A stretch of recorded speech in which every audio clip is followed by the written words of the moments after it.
Youth Congress മുൻ സംസ്ഥാന secretary നേതാവ് A.K. ഷാനിബ് ഇനി ഡിവൈഎഫ്ഐയിൽ.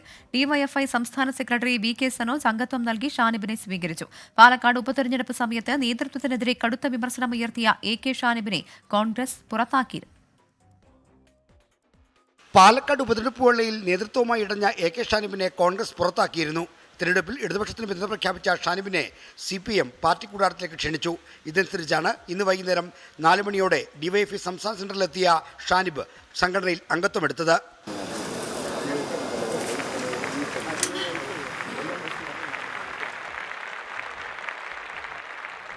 മതേതര സ്വഭാവം നഷ്ടപ്പെട്ട കോൺഗ്രസിൽ തുടരുന്നതിൽ അർത്ഥമില്ലെന്ന് മനസ്സിലാക്കിയാണ് പാർട്ടി വിട്ടതെന്ന് A.K. ഷാനിബ് പ്രതികരിച്ചു.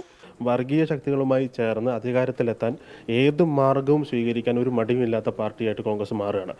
മഹാത്മാഗാന്ധി ഭഗവത്ഗീതയും ഖുർആനും ബൈബിളും കയ്യിലെടുത്താണ് സ്വാതന്ത്ര്യ സമര പോരാട്ടം നടത്തിയതും കോൺഗ്രസ് ഉണ്ടാക്കിയതും. എന്നാൽ ഇവിടെ വിചാരധാരയും മൗദൂദിസവും കയ്യിലെടുത്താണ് V.D. സതീശൻ ഈ പാർട്ടിയെ നയിക്കാൻ ശ്രമിച്ചുകൊണ്ടിരിക്കുന്നത്. അതൊരിക്കലും ഈ പാർട്ടിക്ക് അനുയോജ്യമായതല്ല എന്ന നിലപാട് നമ്മൾ അന്ന് പറഞ്ഞതാണ്. പക്ഷേ ഇവർ തെറ്റിതിരുത്താൻ തയ്യാറല്ല. ഇപ്പോൾ സാധാരണ അംഗമായാണ് ഷാനിബിനെ ഡിവൈഎഫ്ഐയിലേക്ക് സ്വീകരിച്ചിരിക്കുന്നത്. വൈകാതെ മറ്റു പദവികൾ തീരുമാനിക്കും. ഷാനിബിനിപ്പോൾ ഡിവൈഎഫ്ഐയിൽ പ്രാഥമിക അംഗത്വമാണ് നൽകിയത്. വരും ദിവസങ്ങളിൽ ഷാനിബിൻ്റെ മറ്റ് സംഘടനാപരമായിട്ട് ചുമതലകൾ കൂടി നിശ്ചയിക്കും. ഷാനിബിൻ്റെ ഘടകവും പിന്നീട് നിശ്ചയിക്കും. 24 തിരുവനന്തപുരം.